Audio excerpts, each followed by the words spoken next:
Welcome, my blood-filled beauties.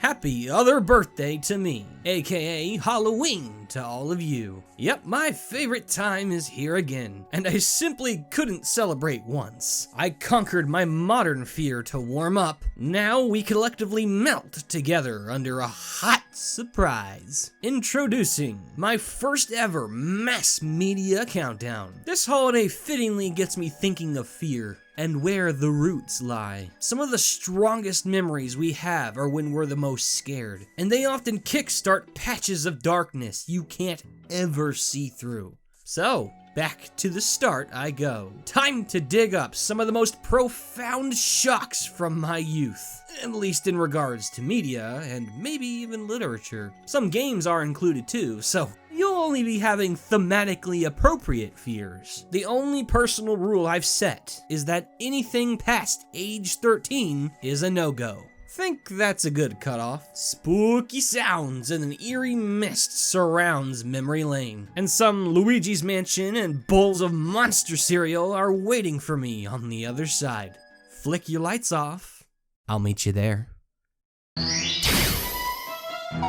It's cake to look back on Star Fox 64 and remember it all as dumb, shooty action with Muppets talking gibberish. But I never left, and can point to Sector X as the gun to your happy memories head. The midway point of the easy path sees the team sent in to seek out and destroy a secret weapon Andros is building, and turns out he stuck it deep within by far the creepiest corner of Lilat. This is not the kind of thing a kindergartner wants to see in their furry pew-pew space game. The warning flags raise the instant you hear the music. Never have I heard a piece more in tune with the impending dread of deep space. It's slow, intense, creepy. You can't tell if you can trust it or not. I didn't understand the context of the mission since thinking's only unlocked after age 6. But I could hear the warning sign. The sinister symphony continued through what seemed like endless emptiness. There's more junk and debris floating around than there are enemies. You'd swear something beat you here. Eventually Falco starts freaking me out with uncharacteristic dread of something feeling very wrong. Something's not right here. All culminating with, What the heck? Fox, look behind you! That got me so panicky I turned around in real life. Admittedly, Spyborg also freaked me out with its cold autonomous threats and it cleanly launching Slippy to a desert planet so effortlessly it hollowed me out. Sector X is a legitimate feat of suspense, and I unwillingly took it with me for many sleepless nights after. Destroy. Destroy. My sleep schedule, you most certainly did. Dogs. Man's best friend. But pray tell, my stupid ass 2 decades ago, what if you ain't a man? What if you boy? Little boy. Guys, they're just wolves that like us. What happens once they don't anymore? Kibbles and Bits commercial. For a time, I wanted nothing to do with them. Why? Ask Ghostbusters! You'd expect very little out of this stupid film where 4 crackheads battle spooks with nuclear Happy Meal toys. There's mistake number 1. Mistake number 2, asking mom what you watchin'. I caught wind of the OG Ghostbusters randomly with zero context one night long ago. I saw Dweebish Geeky Nerd Man and felt at home. I felt understood. Suddenly, BAM! Red glowing eyes and sharp claws burst out of giant creepy gargoyle statues. Pretty lady sitting in a chair relaxing. The door grows a face. Chair grows demon arms and grabs her. Door opens and I want to die. Arms, teeth, eyes. What is that, Ghostbusters? What is that? Look, I get you gotta have your hellhounds, but goddamn, they're supposed to be fake! For the time, and especially to a little kid already cliquey about big dogs, the terror mutts look like they were adopted straight from Satan's kennel. The animatronic effects are almost too good. Are you absolutely sure those actors are safe? It's just so jarring. Most of the movie before and after their scenes are genuinely hilarious and feel good, but every time Vince Clortho and Zool show up, horror movie. Dead ass. I threw Cujo's ball into a pit of hell. He brought back more than just the ball. Bad dog. Really bad dog. I like to think the intent of implanting fantasy licensed dread into single-digit shrimps is, well, it's just exciting. And often, those labors of tough love creators commission the dark forces to put in their sunshiny shows turn out as some of the absolute best of their talent. My finest case in point? Sink or Swim from Kim Possible. A sharp contrast to the trademark high and dry teenage spy stick, the second ever episode dove headfirst into the Black Lagoon. A pep rally field trip turns to goosebumpy grit as the bus veers into a spike trap just outside of Ron's own nostalgic terror, Camp Wanna Weep. Stranded with no hope for calling help, the class quickly assumes vulnerable positions as Ron shares his horrible memories. Killer squirrels, poison oak, and nasty swim time in the disgusting lake. Meanwhile, something closes in, slowly picking off stragglers from the shadows.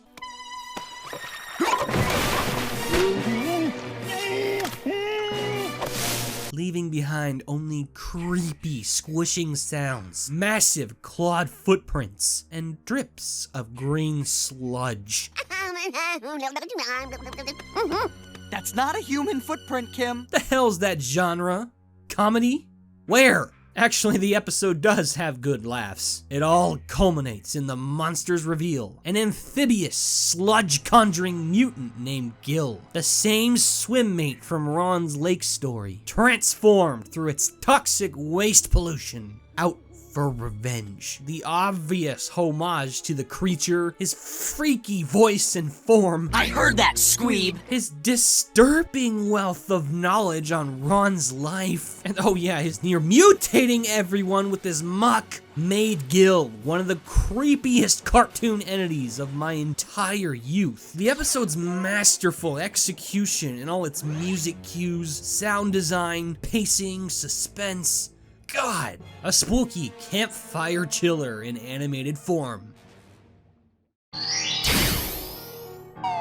We've all been told never feel stupid for being scared. Well, does that help when your fear is stupid? Torn off bed stickers, half-empty Pepsi cans? Ha! How about dummies on a stick? I don't trust scarecrows. Never did. Always felt like the perfect place to stuff a dead body. Oh, I can tell you why. Cacturn scared the crap out of me. Scaring kids seems to be a game. One that devs like playing just as much as their own. Can definitely tell you who's winning it. Chuck one up for Pokemon. How high is that score? Shockingly lower than my preteen heart rate, courtesy of Stephen King Cactus Chimera in my magical animal machine. It's amazing what you can do to a child's mind with only a few cursed words. And those which Game Freak slapped on the dex entry of the creepiest grass type ever made me scared to play Pokemon. If a traveler is going through a desert in the thick of night, Cacturn will follow in a ragtag group. The Pokemon are biding their time, waiting for the traveler to tire and become incapable of moving. Those words haunted me. I was to actually believe that Cacturn were following me through the whole game, waiting for me to tire to get me. Look, the damn thing already looks like he wants to wear my flesh and shove the rest of me inside his freaky hey mummy buddies. But telling a lone traveling kid that the cactus monster actively hunts lone travelers without them ever seeing? Call it overimagination if you like. This single Pokedex entry made me fear playing Pokemon Sapphire for years. I banished that desert from my mind. I released the one I evolved. Hell, I barely saved at all after that.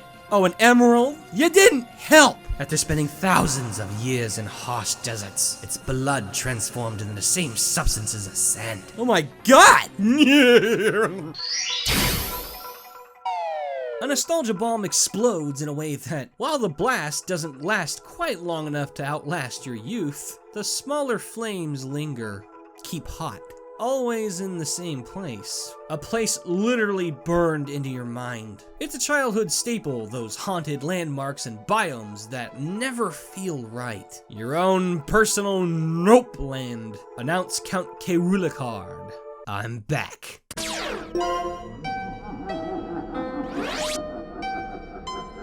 It's easy to forget that a curse is still magic. Even still, I never lost thought of the spell DK64's creepy castle bound to me all those years ago. The best Donkey Kong game's best level is a heart-rending interp of the haunted house cliche, severed hand delivering the golden age universal horror experience to the monkey-loving youth of the world. Not like I was gonna ace the vibe check anyway. Endless rain, bottomless pits, haunted lighting, ghoulish spirits laughing down at you. Some of the best Halloween atmosphere in gaming is constantly hovering overhead, and it stabs at your child energy with a sharpened orange lollipop with every beat of its eerie overture soundtrack. The castle's exterior is like the most badass trick-or-treat stop ever. Giant hedge maze, undead tree stump, moat and bridge. Nice. Yet the chambers spiritually carve your insides until there's nothing left. These rooms can legit make kids cry, man. Courtesy of the fog ocean, the glowing, almost living floor, and banshees busting nuts in the torture dungeons. That sex to die for? Is it really worth turning little Timmy into a serial killer? Cardboard croc go. Okay, sure. Apology accepted. You're pretty badass now, Creepy Castle. Be proud of all the size-ass pants you obliterated.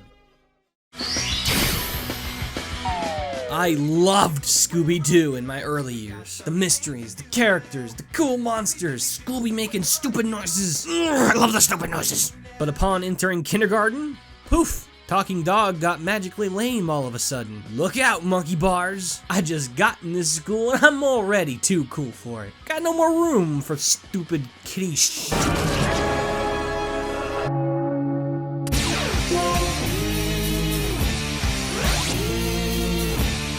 Rolly Rit Raggy. God bless the Scooby-Doo Stenstrom tetralogy, man. Or at least, a deity of similar power. The first of those 4 epic resurgence films damned the franchise to a circle of hell every meddling 90s kid begged an invite to. Scooby-Doo on Zombie Island was the first and only excuse the world ever had to shake and shiver while watching animation's dominant doggo.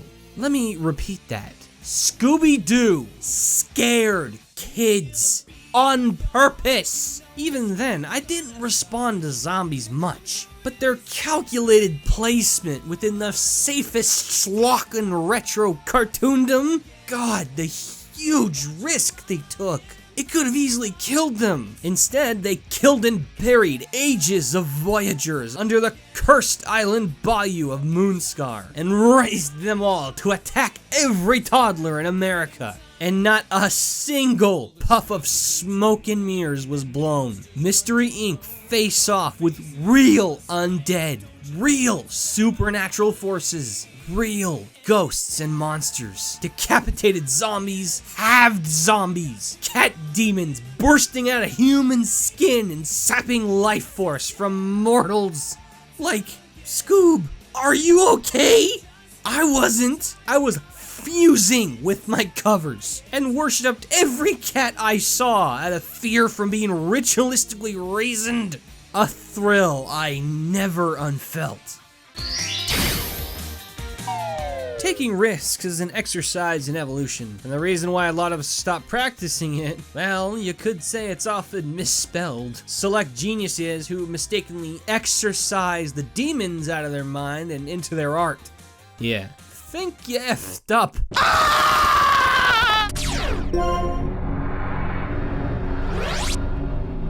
Oh God, where were you on this one? Ladies and gentlemen, I present to you Innovative Agony, a show so tuned in to the movement of art, it stood for evolution through pain of children. Courage the Cowardly Dog. I could kick off every alphabet in the whole infinite multiverse with how many A's this show forced out of me. On record as one of Cartoon Network's downright best. But at what cost? Y'all are supposed to touch the hearts of kids. Why they felt the need to poke the antics of a cute purple doggy and his honey-coated Hallmark card of a family with molten finger knives? You know, I still need help on that one. A wide majority of episodes actively drive Goosebumps to cuddle its crucifix in the holy hot tub. 2 undead serial killers posing as directors of a zombie flick and filming them disemboweling a sweet old grandma on camera, an unshrinking puddle in a desert that's a gateway to the lair of a monstrous man-eating woman, a hotel ran by a psycho kitty that feeds his guests to giant spiders, a PG parody of The Exorcist, death by locust plague casted by a demonic CGI mummy king, that thing, frickin' weremoles, head-chopping ghost Vikings. Tune in tonight after Ed, and Eddie. What the fuck? True, it's often really funny and genuinely heartwarming, but wow, can get away with murder all you like if it's a drawing, I guess.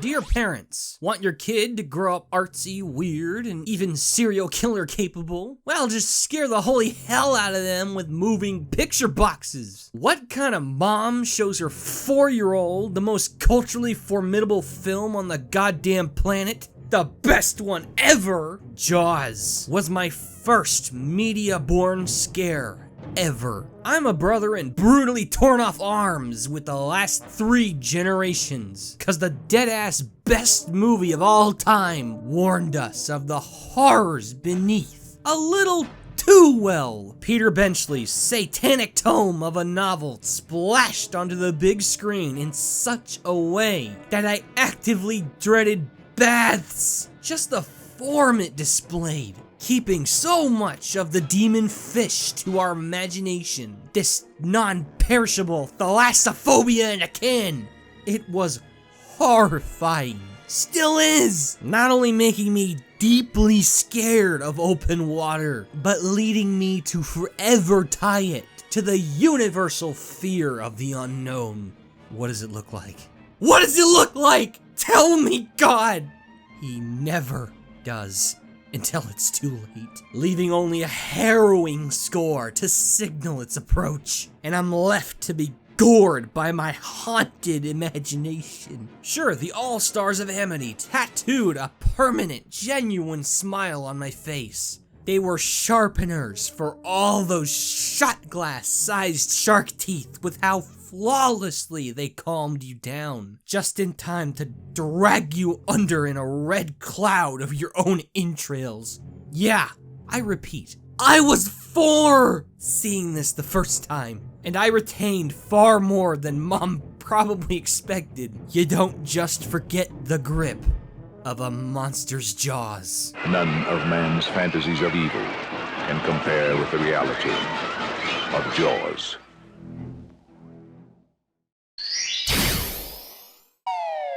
Gather round as I tell you how I learned to scream. It's the year 2000. My kindergarten ass catches more than a glimpse of this new VHS. Girl chilling at home making popcorn and receives a call with no ID. They talk about scary movies, getting all chummy, discussing their favorites. Why do you want to know my name? I want to know who I'm looking at.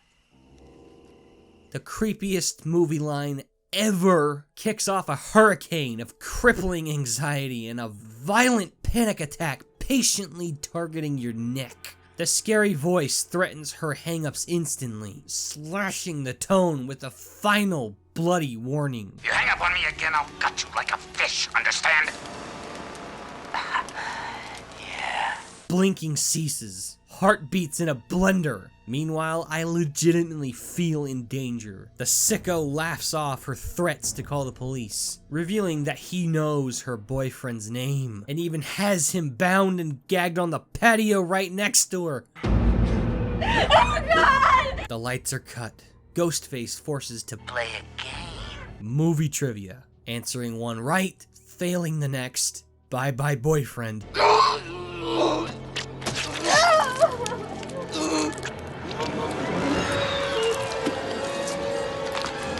Game night concludes with the scariest question of all. What door am I at? The vibe gushes blood as horrifying camera pans reveal the killer's live form stalking through the house. Hope sneaks in as her parents' car approaches, only for it to legit covering my eyes as the first stab connects, and trying to unsee the horror as the final stabs mix with her parents' terrifying realization.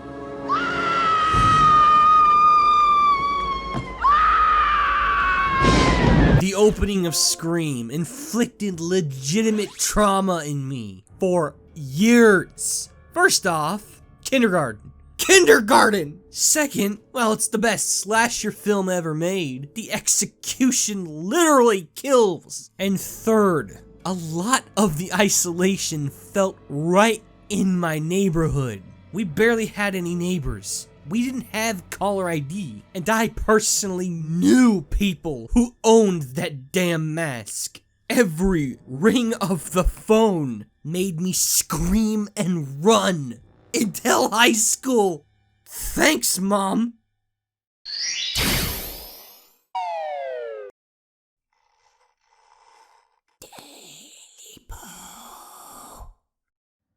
One merry promise of fairy tale story time on that average day in 2nd grade ended with a monster tailing my shadow for ages. The woodland menace of Appalachian folklore, Tailipo, is a terrifying myth that tells of a hunter isolated deep in the woods fighting starvation. One day, he blindly shot at the sudden movement made by a mysterious raccoon-shaped shadow, severing the animal's long, meaty tail and forcing it to flee. The man, on the verge of starving, eats the tail and goes to bed. And in the coming hours of darkness, something comes for him. Under the calm lyrics of the night's music rose the slow, faint scraping of sharp claws against his cabin door. All the while, a demonic, raspy voice whispers the words, Tailipo. The clawing grows louder, and the freaky, furry thing crawls up to the foot of his bed and stares the man down with its piercing, red, glowing eyes, demanding its Tailipo back. Tailipo. Tailipo. Gives me back my Tailipo. The petrified man sicks his 3 dogs on it, chasing it back into the woods, with one less dog returning every time the creature comes back. Finally defenseless, the monster howls, I want my Tailipo, before tearing the man to bloody shreds and the cabin with him. The creature, having taken revenge, whispers, I've got my Tailipo. The Tailipo legend haunts me to this very day for not only scaring me senseless, but innovating my entire fear response. This ghost story is the reason I'm so vulnerable to sounds. The grisly way it telegraphs its approach through feral scratching noises and shrill, demonic, non-sapient threats legitimately traumatized me into thinking Every unidentified noise will come to kill me. I'm not even kidding. Every detail of this fable resonates a demonic energy and has shaped what I conceive as scary to this day. Tailipo, that was my Tailipo. Take it if you dare. This is being Fawful's Minion. Sleep tight. And now, give it up for the high-tier patrons. Panther J, Tubazone 1989, Diamond Ice, Skellington 977, Mathtron 5000, Goldsbro TSG, Thomas Drury, Lucario Smash 246, God Falking Dammit, Alfredo Jones, Love, Sephi 90, Zero Z, Jake Arenstom, Morgan Arvite, Evie Girl 16, BF Rio, John the Pink, Renaku, Lord of Shadow, Cortamanch 437, Azazel the Undying, Cody Thomas, Peter Shepard, Christopher, GTY 200, Belkin, Michael Boyd, Steve, Masao, Exaox, put 9 volt in Smash Bros please, Arctic Kaiju, Wonderstar, Burn 100B, Patrick Sandlin, Maze Arcana, Jinxiest, Kyle Wee 21, Ray the Snivy, Douglas Jenkins, Blue 9999, Eddie Toxpin, Nathaniel Sterling, Dova Shakan, Alan, Charles Meeker II, Fencer de Rio, Roberto del Fuego, Shiro THR, Troubled Trombone, A4X Guy, Josie Bard, Anna G. Rowley, BZ Soul, Emerald Dash 192, K-Dog, Lego Joe 11, JW Goji Fan, Flame Chocobo, Garka 23, Luke Johnston, Shining Silvally 777, Crocodile King 25, Zay Zandaler, Alexander Gradesh, Philip Cross, The Bonding Traveler, Shade 2800, Sonic Septile Warrior, Solitaire Seamus, Nova Strife, Grandmaster Augustus, Mitchell Roberts, and Anthony Lucero. Happy Halloween!